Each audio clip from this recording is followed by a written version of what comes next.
Hello and welcome to Pokésports, a competitive Pokemon podcast. I'm Mike and I play with one Pokemon on the field. I'm Kevin. I spent too much time analyzing sleep. Okay, so here's the thing. All right. Kevin has been getting the most sleep that he's ever gotten in his entire life. And life is great for him now. And I love that for you. Not just that, but I have also spent too much time analyzing the game that is Pokemon Sleep to make it the most optimal experience that I could possibly have. Because I have that problem. So somehow you've turned not only a great thing into an obsessive thing, you've now gamed the whole system, is what you're saying. I think I have. Yeah, okay. I think I got to that point.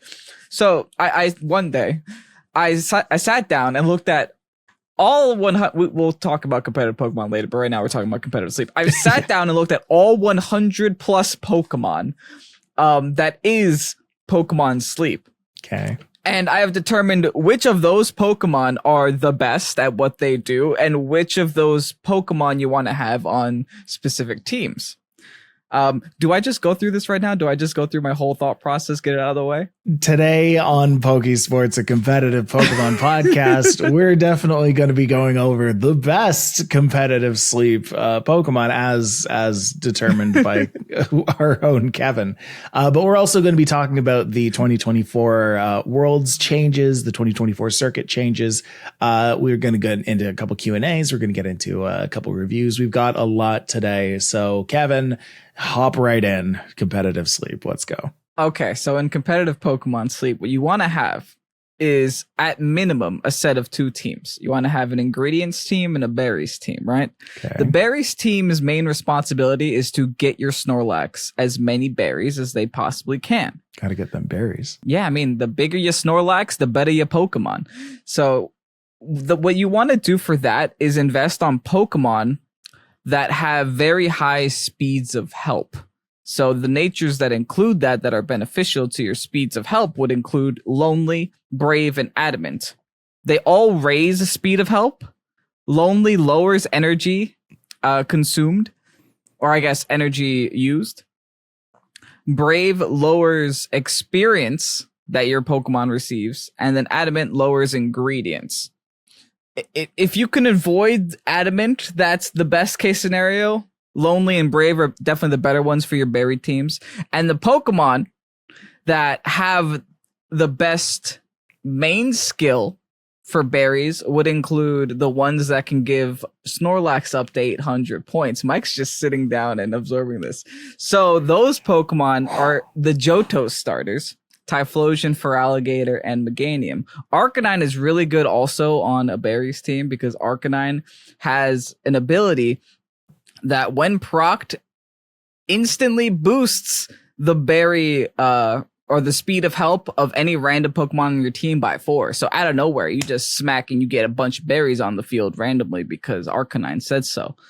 And also Primeape, for some reason, is better at collecting berries the same way that Typhlosion, Feraligatr, and Meganium I have a Mankey. I'll keep it. That's your berry boy. And then you have the ingredients team. You need the ingredients to cook the food for the Snorlax. So when ingredients are mentioned, you want to have Pokemon with the skill that has 6 random ingredients spawn at a time for no reason. Okay. Pokemon that have that skill that are very good at ingredients are Blastoise, Venusaur, and Charizard. You see the theme here? It's like they tried to make the starters very good in this game. So when it comes to ingredient Pokemon, you want to have main skill up so that skill procs more times. But at the same time, you also don't want the speed of help to go down. So that's not something that you want to work towards. So the two best natures for ingredients teams are Gentle and Sassy. It's weird saying that Gentle is a good nature, but it is in this regard. Mm-hmm. And also, for some reason, Kangaskhan does the same amount as Blastoise, Venusaur, and Charizard. So with the berries team, Primeape does the same amount as the starters. For the ingredients team, Kangaskhan does the same amount of the starters. And it's weird because those are the only 4 that do that much. It's just they decided to include Primeape and Kangaskhan for some reason.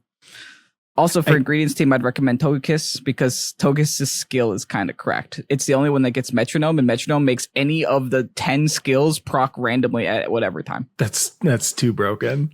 That is too broken. Yeah. Okay. So that's what I did this week. Okay, so summarize this for me. You want to have 2 different teams a day. You want to have an ingredients team and a berries team. And the reason for that is because at night, while you sleep, the energy of whatever team you have active gains all of its energy back. Mm-hmm. So if you get a good night's sleep, yes. If you get a good night's sleep. So as you go, you have your ingredients team use half of its energy, and then halfway through the day, you swap that out so that you hold on to the other half of that energy. Then your berries team goes. It uses half of its energy, and then you recharge the berries team for the next day. Mm-hmm. Then the next day, you use the rest of the ingredients team. So that goes down to 0, and then half of the berries team. And then when you go to sleep, you recharge the ingredients team, which is now at 0. Yeah. And then you just keep rinsing and repeating. So the most optimal way, because otherwise you would have a situation that you just use the same team all day. And this is, I'm sure, what most people do. They use one team all day. So say you just use a berries team all day. By the time you get to night, they're depleted 100%, right? So you're forced into this rinse and repeat cycle of, okay, now I have to make them go to sleep so that their energy goes back up. Unfortunately, that's the only way to get experience in this game also. So what that'll create is just like 5 overleveled Pokemon, and the rest of your Pokemon are just sitting at level 2s and 3s. So by doing berries team until noon and then ingredients team until night, you're splitting the resources 50-50, and then you could just you can level up 2 teams at the same time. It would take you to level up 1 team, if that makes sense, because you could just put one team to sleep one night, another team to sleep the other night. You just rinse and repeat it while you're both getting berries and ingredients the same time throughout the day, every day. That makes sense. I know. With the ingredients team, again, let's summarize this for me. You want, is it speed of help? No, you want main skill. Main skill up, yeah, because that'll proc the 6 random ingredients ability more often. Okay, which is the important one. And what are the things that you can have going down? What are the bad skills? I'd recommend EXP down or energy down, because energy you're gonna fix later anyway, and EXP, it doesn't actually matter too much. With candies and with sleeping, you get enough EXP anyway. There's also incenses that can boost the EXP, so it's not that serious. I think speed of help down is a really bad one, because that you can't fix with an incense. You know, you can't, there's no way to repair that. It just means your Pokemon will suck more often than not. Right. You don't really want that. Right. And then the natures for ingredients team. I think that was gentle and sassy are the good ones, the best possible ones. And is that the same for the berries? Because I remember that was for berries as well. Or was that one different? No, berries is different. Okay. Yeah, berries is lonely and brave are the good ones. Adamant is acceptable. Weird. Yeah, adamant is acceptable, but adamant is ingredients down. And if your berries can also collect ingredients, that's a good thing. I mean, if you have no other choice, whatever. But yeah, lonely and brave are the good ones. The energy down and the experience down, with speed of help up. Okay, so we want speed of help up. Say that again. Ingredients down? No. Ingredients down is worst case scenario. If you have to. Because you still want your berries to get ingredients if they can, because ingredients are important. So it's energy down and experience down. So energy down, experience down are the best case scenarios for most times, right? Ingredients, you want main skill up. Berries, you want speed of help up. Okay, Kevin, you've gone far too deep into this game, and you have subsequently dragged me down with you. And now I don't understand. I don't know how I'm going to be able to break out of this. I have knowledge now that I wish I didn't have. Yeah. Now the problem with this is that now you're always going to be working towards that goal of a team. That's the problem that I'm encountering now, to the point where I've started releasing Pokemon that just don't don't fit that role. I'm like, I don't need you. I'll take your candies. Also, yes, if you release Pokemon, you get 5 candies for them. So, hey, there's a little secret strat that probably no one experienced yet because they still haven't maxed out their boxes. I'm releasing Caterpies left, right, and center. I have enough now to make a Metapod, and I'm very excited about that. Gotta get that Metapod, yeah. Because you don't actually need that much. Mm-hmm. Another way, if you guys haven't started adding friends to this game, start adding friends because you get a lot of free candies that way. Really? To the point where I will now give you my research ID if you want to add me on Sleep. It is 8695-5942-1516. I will accept everybody. You're welcome. Give me candies. I suppose I'll tell you mine as well. Pause for effect. Mike wasn't prepared for this. No. I don't know how you pulled up Pokemon Sleep so fast. I was in the process of doing that. I decided I was going to do this a long time ago. So I had it open. I was like, okay, I'm going to have it right there. I don't even know how to get to the and for those of you that it's in the main menu research community, and then the top right. That's not intuitive. This game is very, I don't want to say it's bad UI, but there's a lot of random things and random places that you really have to click around to find. And for those of you that don't care about Sleep, we're sorry. Download it. What do you want me to say? I mean, there were a lot of people that didn't care about Unite. That's fair. We still talked about it. Yeah. Too bad. I'm here for VGC only. When are you going to talk about Worlds? Later. Okay. My researcher Mike's still ID. Trying to find his friend. Listen, hey. My researcher ID is 0225-4966-5573. There's my QR code. I will put it on the video podcast. Kevin, send me yours and you did. I'll put yours there as well. That works. We did it. We made it accessible. All right. That's all I got to say about Sleep. I'm done. Yeah, we can go talk about Pokemon now. Are you sure? There's no no Snorlax mechanics, no cooking mechanics that you want to get into real quick, or how's that going? I mean, obviously, if you don't already go on Cerebi and look at the ingredients for cooking, you just let AutoCook take its thing. I mean, you'll get some ingredients, but there's some very convoluted, very specific recipes that this game has, and the best way to like grind diamonds is to just unlock all of the recipes, because you'll get 20 each time you find something new in the game. Mm-hmm.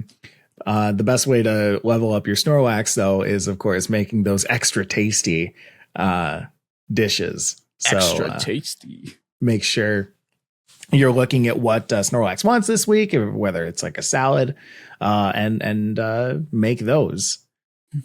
Make those Snorlax with the exact ingredients if you can. Snorlax wants a salad. It likes its food. That's the thing. Snorlax is a big They're foodie. Absolutely going to add more Pokemon to this game, right? Totally. Like after like 3 months, they probably already have these Pokemon done somewhere in the UI. Because right now it feels like it's what it's not even Gen 1 and 2. It's like just a bunch of favorites from the Pokemon world. It's mostly some Gen 1, Gen 2. It does feel that way. But you know, you have your random Slacking and Altaria. Like Lucario. Lucario. It's going to be favorites, I think, for a while. But it's mostly Gen 1, Gen 2, which I think is mostly favorites, because everyone loves their Geodudes. I can't wait to start leveling up and actually evolving my stuff, because it feels like everybody's just a bunch of babies right now and will be for weeks. But I haven't evolved anything yet. Yeah. Mm-hmm. I don't even know what that screen looks like. The reason why I think there has to be more is because currently Altaria is the only dragon type in the game. It doesn't feel right to me. And there's like missions for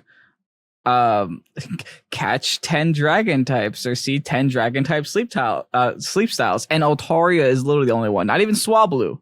Altaria specifically. So you have to see Altaria sleep 10 times to unlock that strategy or that mission. So here's something for you. I know we've had some words about this little guy here, the Pokemon Go++. Tell me your experience. I'll tell you mine. I hate that thing. I hate it so much. The only reason I hate it is because it is not a great sleep tracker.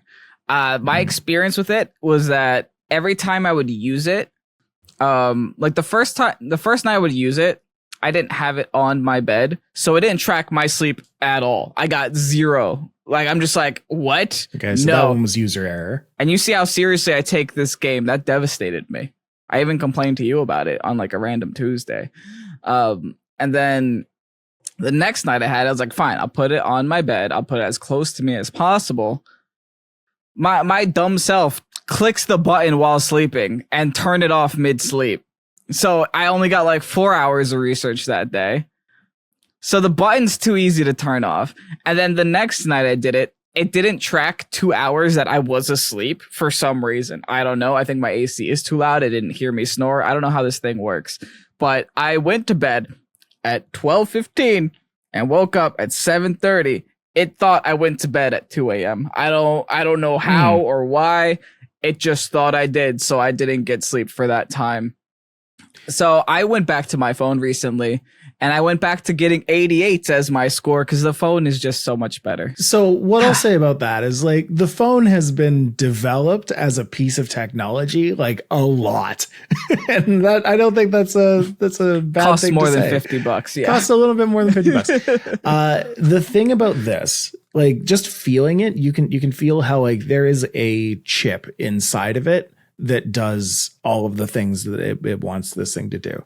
So there's probably a little microphone in there. There's probably a little speaker in there. And then there's, all the lithium battery and whatever LEDs make this thing light up. And then just a bunch of circuitry.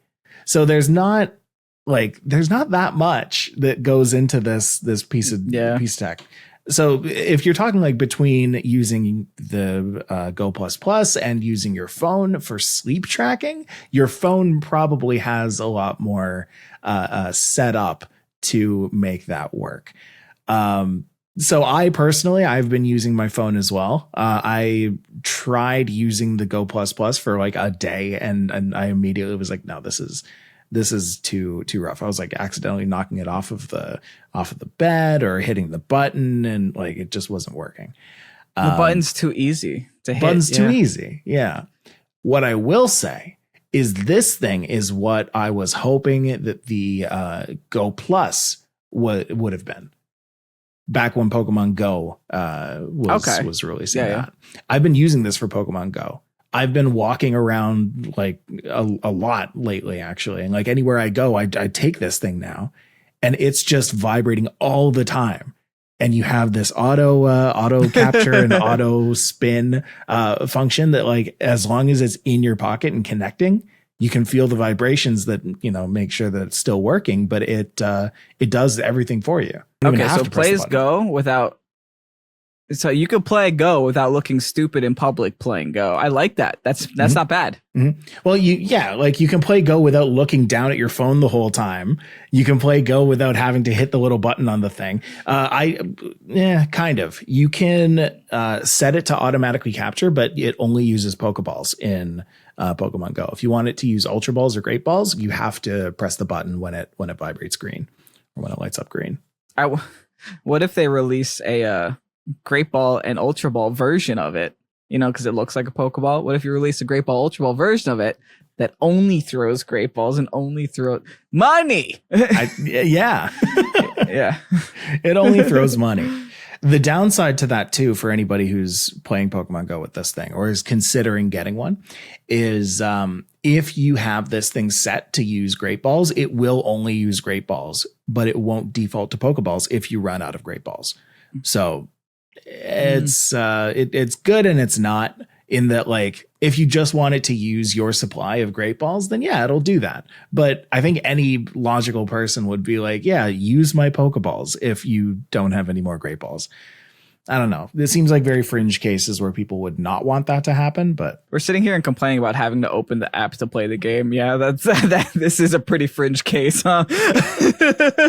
Like I went for like a half-hour walk yesterday and I think I caught like over 30 Pokemon. Oh, wow. Just kind of walking around my neighborhood. That's wild. It's great. I don't know. I might have to start playing Go again just to justify my purchase, because right now I spent $50 for a little sleepy cat Pikachu that gives me 2 berries an hour. Like, okay, good job, Kevin. That's what I have. That's where I am right now. I'm so sorry. I might have to play Go. I might have to play Go to justify the Pokemon Go Plus Plus. Kevin, this is why we're not sponsored by Pokemon Sleep. We talk so much game about it, but at the end of the day, we're like, we don't like the Pokemon Go Plus Plus. They're like, okay, well, we're not going to sponsor you. Listen, man, maybe if you guys sent me a free copy, I'd be nicer about it. I wouldn't have much to complain about. If I got this thing for free, it would have been the best thing ever. Yeah, I wouldn't have minded. All right, let's get back into the thing that people are trying to talk about, right? People are screaming at us right now to go and talk about VGC. So let's get into VGC. The 2024 Play Pokemon season will start on September 2023. And will come to an end at the 2024 World Championships, the locations and dates of which are still unknown. They're probably going to announce it at Worlds, but yeah, they're still unknown. Yeah. One thing that's what they always do. Yeah. I feel like there are probably a lot of people who have come into Pokemon recently through Scarlet and Violet and don't know that Worlds isn't always in Japan. Because I feel like they're going to be like, it's not. Of course it'll be in Japan. That's where Pokemon is. Well, not historically. It's been in lots of other places. Well, even last year it was just in London. I think it was in the U.S. more places than any other time because he had 2 in Washington, D.C. and 1 in Hawaii. Is that like the actual all the places that Pokemon Worlds was? No, that's just all the places that it was in my experience with it, like since 2014 to now. So since 2004, I've got it right here. Long time. We've been in Florida, California, Hawaii, Florida again, California again. They just kind of bounced between Florida and California quite a few times. Then they started going to Hawaii. Then they went to British Columbia in 2013. We'll go Canada. Washington, D.C., Boston, California. 2016 we're in now. Also California. Then they had one in Tennessee. Nashville, Tennessee in 2018. That's a really random place to have a World Championships. Right. 2019 was Washington, D.C. 2020 and 2021 were canceled due to the pandemic. 2022 was in London and 2023 was in Yokohama. I feel like they're... So this is the first in Japan. This is the first one in Japan, this is the very first one they're having in Japan. Wow. Wow. I didn't think that was the statistic, but yeah, they're almost always NA. So it looks like there were 6 Worlds in California. And what's that? 1, 2, 2 in Florida, 3 in Hawaii. They've had more in Hawaii than they've had in Florida, actually. I wouldn't mind going to Hawaii. Right? That's on my bucket list. Send me back. I'd love going to Hawaii. I said send me back like I've ever been to Hawaii. I've never been to Hawaii and I want to go. But yeah, that's the thing. We got a lot of major events for this year too that were just like recently announced. All right. So looking at the 2024 Play Pokemon season, there are going to be this says one world, 3 systems. Official Pokemon tournaments happen all around the world, but are managed by different entities and thus are ruled by different standards. We're getting this information, by the way, off of victoryroadvgc.com, where you can go and check that out as well. But the biggest one, the most important source of truth that we have for competitive Pokemon is TPCI, the Pokemon Company International. They handle events in Europe, North America, Latin America, Oceania, the Middle East, South Africa, and Russia. These events are under the Play Pokemon program.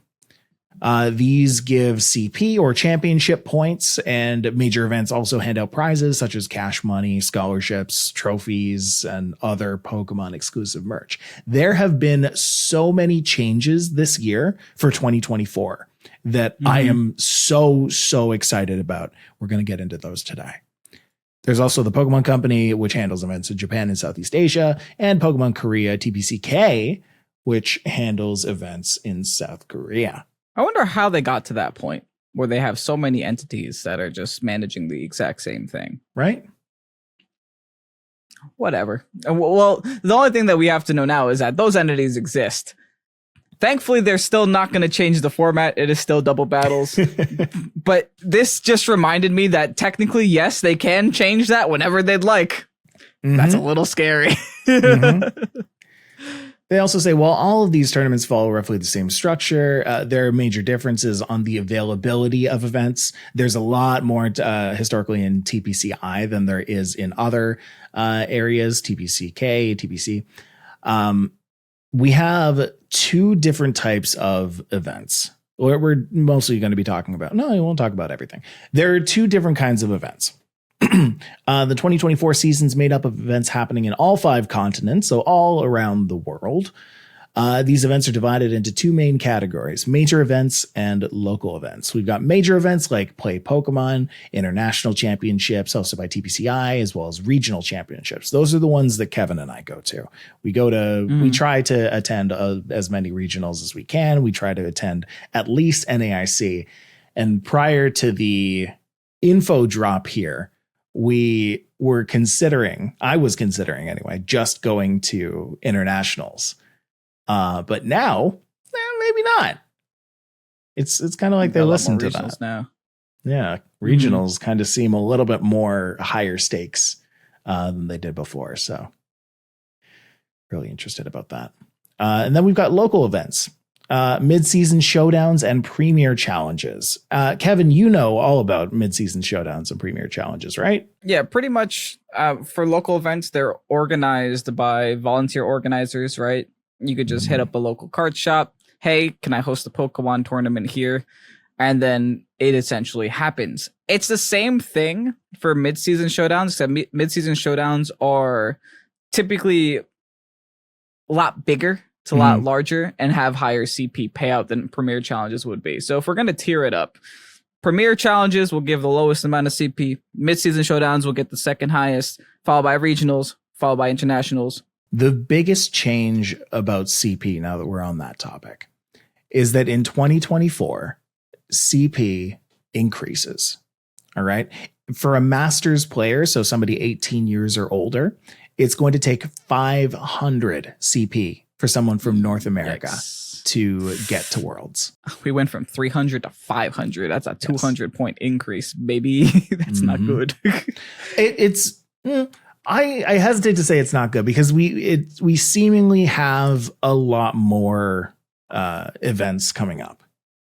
Like a lot more. It's not good for me because I have to go to them now.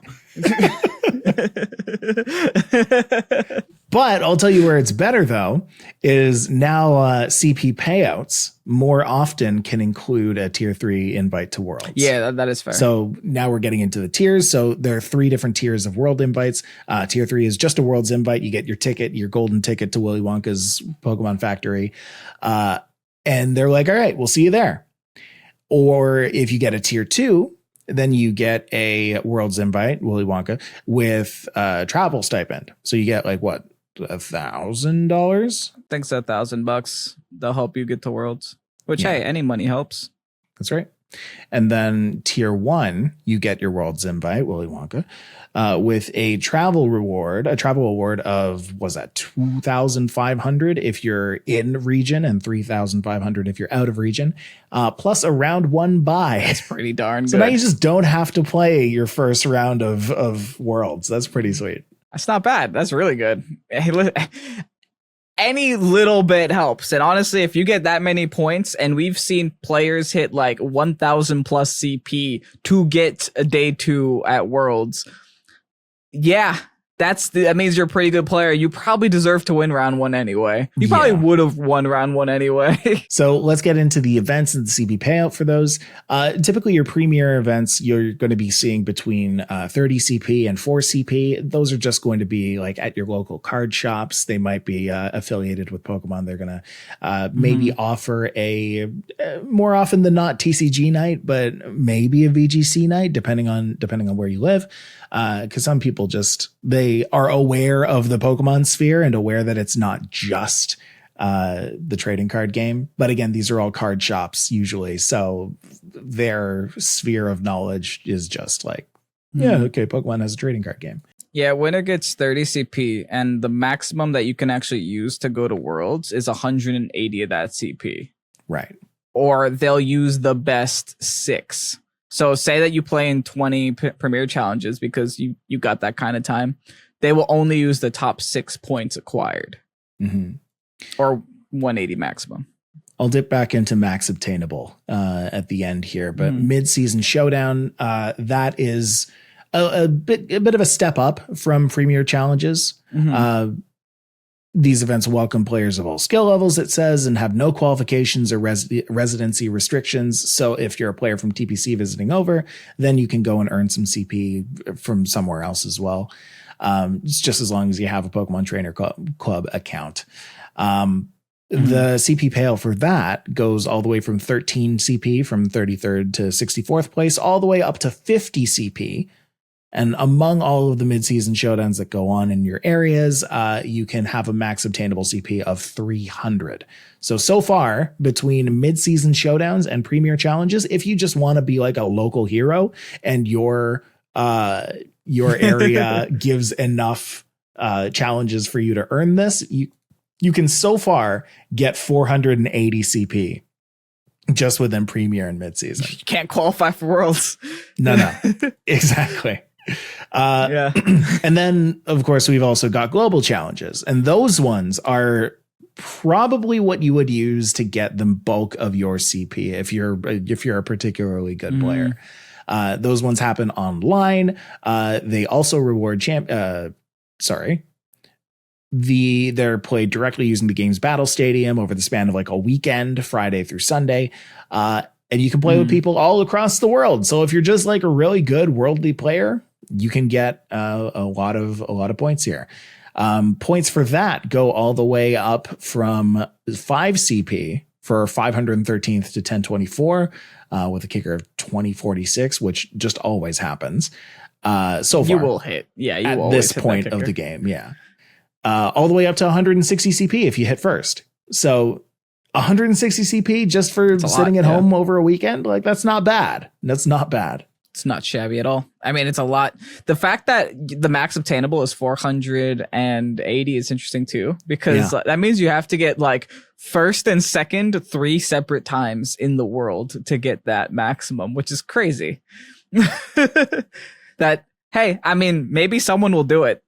If you're that good, you deserve to this be is there, best right? of 1 too, by the way. Yeah. These are best of 1, not best of 3. So a little bit harder there. So realistically, if you're going to be a local hero, you're probably going to win maybe 1, maybe 2 global challenges if you're like that good. Okay. You've got 160 CP under your belt, 130. The max you can get is 480, but we'll not talk about that. Let's go over to mid-season showdowns where you have the max obtainable of 300. If you get your 300 CP throughout all of the different mid-seasons in your areas and neighboring areas, then that's great. You have 300 plus your 160 from your global challenge. Now you're at 460. Not bad. Now you only need another 40 CP, which is maybe 1 local and half, right? 1 premier and a half. All right. You win 1, you get 30 CP. You win a second one, you come second. You get 16 CP. Now you're sitting at 506 CP. You did it. You got your Worlds invite. Congratulations. You've only done that through being in your area. You didn't have to get a single plane ticket. I'm proud of you guys. You did it. Very proud of you. Now, if you could find the area that hosts that many mid-season showdowns and premier challenges, let me know. Yeah. And if they do, then they probably also host a regional, maybe an international. Okay, because that city is all about Pokemon, apparently. So let's move on to regionals. City. Right? Welcome. Your CP payout for regional championships. 257th to 512 is going to be getting 20 CP at a kicker of 1024. We have yet to hit that, I believe. Yeah. So the interesting thing that they did is they dropped the kicker, right? The kicker for the top 256, which was the important one. Okay. Right. That's the one we never hit. That used to be 800. We never hit it. They dropped it to 512 now. So I think if regionals are going to keep going the way that regionals have been going, top 256 might actually be getting CP, which is huge news. And they've also added a second kicker at 1024. Listen, if we hit that number, I'll be surprised, especially on the second year's life cycle. But if we hit that number, 512 people are walking home with CP that day. Right. That is crazy. So thank you, TPCI, for listening. Now, mind you, we're getting like 5% of the CP that you need now, but it's still something, right? Coming home with something is nice. Listen, as long as I don't have a wasted trip, I say wasted, but it's always a fun time. But as long as you can come home with something, you taste a little bit of points. You get to be on Victory Road. So, hey, that's nice. Your name gets to be somewhere. That's fair. So that's for top 512 and top 256. But up from there, it gets pretty juicy, right? You get up to your top 16. Now you're getting 80 CP. You get up to top 4. You're getting 130 CP. If you get top 2, that's 160. And if you place first in any regional championship, you get 200 CP plus it's really good. A tier 3 invite to Worlds. So now if you win any of the regionals, you get your ticket into Worlds, Willy Wonka. That's really good. Congratulations. That's really good. Yeah. That's not something that we've had before. We haven't had a tier 3 invite from a regionals prior to this. Plus, of course, there's prize money attached to all of the regionals as well. So, walking out with a hefty little sum in your pocket plus your Worlds invite to wherever in the world they're having this thing. That's pretty sweet. It's crazy that it took us this long to get to this point, because there were situations in the past that you can be a regional champion and then not make it to Worlds because you didn't have enough points to go, because that was the only regional you can make it to that year. And that's it. Like, congratulations, you were the best out of like 500 players, but sorry, you can't go to the World Championships. Was always a crazy concept to me. But it's nice that they're getting rid of that, because, say, technically you can win one regional and be done if you want. Moving on to international championships. Those to me are my favorite time of the year. I love the Ohio international championships that they've had for the past 2 years, NAIC. I really want to try out EUIC if I can next year. Now that I'm starting to plan out my next year a little bit more, I'm like, I kind of want to go to wherever that is. Yeah. Other ones. The way that the championship points work out in this one, if you are in the 513th to 1024, 1024th place, assuming there are over 2,046 participating people, which again, never happens. That's a very ambitious goal. Doubt. Yeah. Then you'll get 50 CP. 257 to 512 gets 60 at a kicker of 1024. Again, very unlikely to happen, but if it ever does happen, then that's wonderful. Most likely would happen for TCG, and that one can just kind of happen at any time as long as they release a nice set and do some really targeted marketing. I think these numbers are because of TCG mostly. Yeah. I will bring that out there right now, but it's nice that they go both ways in terms of Pokemon now. Absolutely. From 129th to 256th, as long as you get a kicker of 512, which does happen quite often, especially for international championships, you get 80 championship points. That's pretty great. You go up to top 16, you get 200. That's almost half of a World's invite. You get top 4, you get 320. That is closer to your World's invite. If you come second, you don't actually have to worry about the 400 championship points that you get, because now you get a tier 3 Worlds invite as well as the first player who gets 500 championship points and a tier 3 Worlds invite. So the top 2 players are both going to Worlds. Mm-hmm. If you could be the top 2 in an internationals, you made it to Worlds. Congratulations. And honestly, 500 CP, that's a big boost for helping you get that travel stipend too. Because at that point, the only reason you'd have to go to other regionals is to get the travel stipend. That's got to be such a weight off your shoulder. Like, okay, I planned out 6 regionals and 2 international championships this year. I've already got a World's invite. I just got to work for Airplane now. And I should mention that the way that works is there is a CP leaderboard for all the stipends, the tier 1, tier 2s. So, it's all on who has the most at the end of the day. So like, that's why people are competing for extra CP, even if they have their World's invite. They're trying to get that extra money. Plus each of the internationals and the regionals have their own payouts as well. So like, if you're in it for the money, then you can earn a little bit through winning in that. So, some really interesting changes. If you guys are curious what the 2023 championship points currently sit at. We got number 1, Joseph Ugarte, 1342 championship points going into Worlds. Chepa Cross, 1281 going into Worlds. And then Paul Chua in third, 1280 going into Worlds. So Chepa Cross beat Chua by 1 point. Which is really funny. It's relevant. it's crazy relevant. I'm curious what the I wonder how that happened. It's top 12, right? 1 point. How do you get 1 point? How did you end on an odd number here, Chup? It had to be because of global challenges, right? You got like a random 5 in there. Maybe. Yeah, you know what? If you got a 6 and a 5, yeah, you really mess up your total there. Hey, in this case, you really help your total. It's true. It's true. We got regional schedules for the 2024 season. Now, I guess we're going to be talking about NA. We might be talking about a few EU, but only one Latin American one was announced so far. Mostly NA has been all announced. It's all out in the open. So starting off right away with the 9th to the 10th of September, we have Pittsburgh.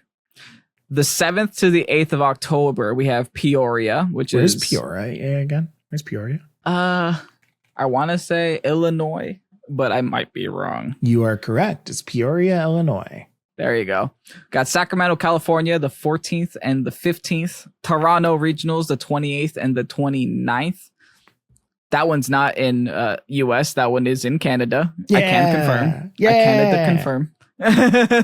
Recently added San Antonio, Texas, the 16th and the 17th. That's got to be a good time to go to Texas. It's 16th and 17th of December. That's interesting. Yeah. Yeah. We got December regionals. That's going to be really fun. Huh. Do I want to go to Texas in December? You get to have a steak the size of your head. Everything's bigger in Texas. Our Buffalo Wild Wings are going to be like the size of buffaloes. We got Portland, Oregon, January 6th to 7th. Charlotte, North Carolina again, this time 20th to 21st of January. Knoxville again, the 3rd and 4th of February. Vancouver Regionals, the other side of Canada, the 23rd and 24th of March. Orlando Regionals again, but a little bit later this time, the 14th and 13th of April. Indianapolis, Indiana, the 4th and 5th of May, and then Los Angeles Regionals, May 25th and 26th. I think I might want to go to LA. I ain't gonna lie. I haven't been to LA yet, and I learned recently it's just like $100 flight. I think I'm going out. I think I'll go with you for that one. Yeah, 25th and 26th of May. I'll figure it out. That sounds nice. It might be cheaper for you to like go to Newark and then just fly over. I might just do that, honestly. Why not? So that's our regional schedule. Still TBD about where Worlds is. Still TBD about where International is going to be, but it's probably going to be in Ohio. Europe has a couple more also.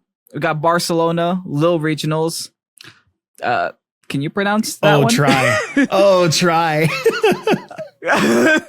Gdansk Regionals. Okay. Yep. How do you guys pronounce that? Gdansk. And the N has a little nya in it. Yeah, it has a little nya. Got Stuttgart in Germany, Liverpool Regionals, Dortmund Regionals, and Utrecht. So kind of the same countries that we always see. We got a lot of Germany, got some France, got some Spain in here, got Liverpool. Yeah. And then the Latin American one right now is Curitiba in Brazil. So yeah, a lot of fun times, man. We got a lot of regional schedules. It definitely feels like we have more than we usually have by this time. It feels like they're really doubling down on their competitive circuit, which I love to see. That does really well for us, thankfully, because we're a competitive Pokemon podcast after all. So, yeah. But meanwhile, I had asked in our Q&A on Spotify, which, by the way, if you're listening on Spotify, you can go and answer this week's, a little bit of a Japan-centered question on the spirit of talking about Worlds. If you could do 3 things while in Japan, what would you do? And this is in part for the people who are going to Japan to go and watch Worlds, and also in part for me, because eventually I will go and I want to know things to do. Exalted Wolf says Pokemon headquarters, Tokyo food scene is awesome, and maybe some of the museums. Also, is Oricorio broken, or is that just me? It's not just you, my friend. It's not just you. Oricorio is cracked.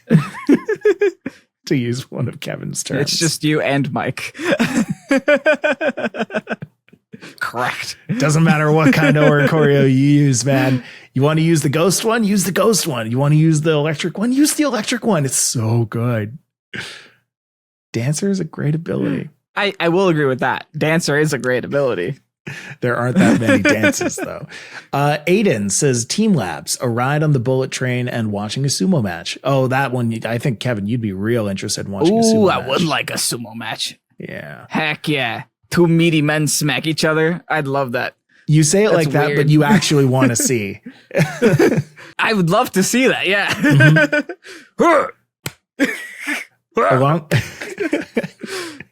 Along with the Pokemon, I plan on doing 2 of these 3 things with my time in Yokohama. That's really awesome. I think that's going to be a real good time for you, Aiden. Razorblade says, check out some arcades. 1. 2, visit an actual Pokemon Center store. 3, get some ramen ASAP. Yeah, once you land, for me, the 2 things that I want to go to get, and I don't care how hungry or not hungry I am when I get there, I want to go get ramen and I want to go get an onigiri. And as long as I have those 2 things in my life, I'm happy and I can continue on with the rest of Japan trip. Let's get some Ichiraku. Ooh. I've always wanted to go to like those hole in the walls ramen places. Yeah. That would be really fun. Where you just get bowl after bowl and just. Yeah. Yeah. That's what we need. That's what Pokésports needs. Harry says, no one in my life is interested in Pokemon, and it's kind of lonely. I would love to go and spend a week around strangers who share my biggest passion. And honestly, this is a thing for a lot of people in esports, not just Pokemon specifically, but like people all around any kind of game that you're passionate about. Once you get like hyper competitive into it, you lose a lot of people who are just kind of interested in the game. So I feel for you. It is a little lonely, but that's why there's a lot of focus on like the community and all of these things, because there are tons of people out there who share that same passion. Tons of people out there who, just have love for the game. So we're here for you. I took the time while we were answering these questions to find out where I placed in CP for global. Okay. I placed 603rd. Hey, congrats. That's actually not bad though, right? I beat a lot of good players too. I was surprised to see a lot How of many, do you happen to know how many people there are? Oh, how many people there are? Yes, I can tell you right now. Globally, there are 2,749. Not bad, Kevin. Period. Not bad. I'm just saying, I am top 25%. I did it. Let's give you 2 more. Bobby here says, oh boy, lose my mind. Buy Pokemon stuff, buy One Piece stuff, and giggle like a schoolgirl because my dreams came true. Thanks for all you guys do. Met you at NEIC with Gold Boy shirt. Oh yeah, cool. I remember you. Yeah. Well, I will say to you, Bobby, I hope you're excited for August 6th because I know I am. Just saying. I think you have to bring a separate suitcase to Worlds, right? Just so for 100%. One empty suitcase. Empty suitcase, nothing in it. Mm-hmm. I'd like to check this, please. Bobby here's or you just buy one while you're there, I guess. Yeah. Drop My Wallet says, eat the ramens, eat the sushis, battle the Pokemons. Also, I'm trying to make Oinkalone or Oinkalone competitively viable. Open to recommendations. Okay. Listen, if you find a way, submit it on Pokésports. I'll play it. If you find something, I'll play it. Yeah. I will say, we do love getting team submissions over in our rental codes chat over in Discord. What I find people do sometimes is they just take a Pokemon, they shove it in the team, and they're like, hey, this Pokemon's new and unique. Like, put this in a very similar team of other things. And then they're like, make it work. But it doesn't always work that way, unfortunately. I find that a lot with Galarian Articuno specifically. I struggle so much to think of how that Pokemon is like just good or better than another. It's not really. Pokemon. That's why we don't use it. Yeah. It's not really. I don't know. The only thing that does is like counter intimidates, but that's pretty much it. It's like, oh, hey, look at me. I can set Trick Room, I can set Tailwind, don't know which I'm doing. Also, don't bring Arcanine against me. Yeah. I want to say this one last one too. McGundam says, get a tattoo, visit Shibuya Temple or Terminal, and go to a bathhouse / hot springs. I have decided that the first tattoo that I get will be in Japan. You've been wanting one for a while now. Mm-hmm. It's been on my list. You should get a head tattoo. No. If anything, I'll get it like on my back or maybe on a bicep, something like that. I still don't like needles. I'll just keep buying hats. That's why you said a head tattoo. A hat is basically a head tattoo. Prove me wrong. I have a head tattoo. In fact, I have 7 on my wall. Yeah. You should. All Pokésports ones. You should get that hung up behind you so that it's in the frame. Yeah, I should. Because like you're doing this for you right now, which is cool. But like you can do it for you and for the people. I should just turn my desk around. Have that be my desk. 'Cause all the cool stuff is on that wall. Yeah, you just got. Is that like soundproofing? That's soundproofing back there. That yes. Yeah. That's cool. everywhere. You see 2. I have 2, 4, 6. I have 6 and then 2 soundproofing curtains, so technically 8. That's why your room's so hot. That's why you have to have the AC blaring the whole time. But that's also why no one outside that door hears me when I yell. That's very true. I guess it's fair. That's why you can go, I lost, and not have people bang no one down complains. Your door. Yeah. I lost. All right. We have 2 5-star reviews here. If you want to go on to Apple Podcasts and leave us a 5-star review, we'll go and check them every now and then. And we'll shout you out on the podcast. Mm-hmm. That's a thing Spotify does too. Yep. You can do that, and I'll read like this. We've got 1 5-star review that says, excellent competitive Pokemon podcast. I really like Pokemon and Pokemon battles, so this is the podcast for me. Thank you from Theo. I mean, really, you can just kind of make me say anything with a 5-star review. Looks like if you put a 5-star review, I'll say it. I'll say it. Be careful. Yep. Luke says, what a pod. Also, episode idea.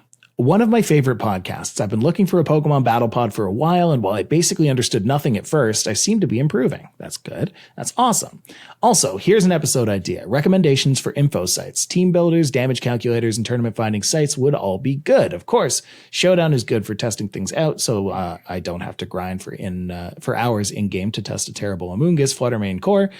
I'm a teen trying to get into battling, and I'm looking for some good resources. Your pod has been one of them, and I'm hoping y'all know some more. We've done it early on, but I think it could use an update because there are new resources, there are new websites, and there's probably some things that people do want to try out. Yeah, definitely. And I will say, if you know any resources that we can go and shout out or go and check out, do drop them in the Pokésports Discord. Yeah, we do have a resources tab on our Discord. So if you want to join our Discord, there is a resources channel with just a bunch of links of things that are beneficial to you. Yeah. But like I said, we're always looking for more. So if you know of any extra, do let us know. Anyway, that is going to be all for us today at Pokésports Industries. The Pokésports Factory, where we churn out podcasts and content. Pokésports Incorporated. If you want to go and check us out this week, you might find me somewhere if my internet decides to not be nasty. Mike's having some trouble. I felt really bad because the last time Kevin was streaming, I went on, and this was his birthday. And he was like, oh, when are you going to be streaming next? And I'm like, tomorrow. And then I look at my internet and it's like, it's starting to really chug. And I'm like, that's not good. I can't do this tomorrow. We never had this problem before, too. So I don't know what's going on in Canada now. Maybe it's. I need to ISP's change up a fire. lot of cables. Yeah. Oh, is like that it? Outside like cables. Yeah. Just broken stuff around my house. It's bad. Mm-hmm. That sounds like something that isn't your responsibility and is their responsibility. It's not. Oh, okay. You're right. This is a problem. Yeah. So I'm going to be doing that. But of course, you can find Kevin over on the Pokésports Thursdays, I think. Pokésports YouTube on Thursdays. That's when you stream. Yeah. YouTube.com/Pokésports. Thursday mornings. And that's going to be all. So thanks so much for listening, and we'll see you next week. Have a good one, everybody. Bye-bye. Bye-bye.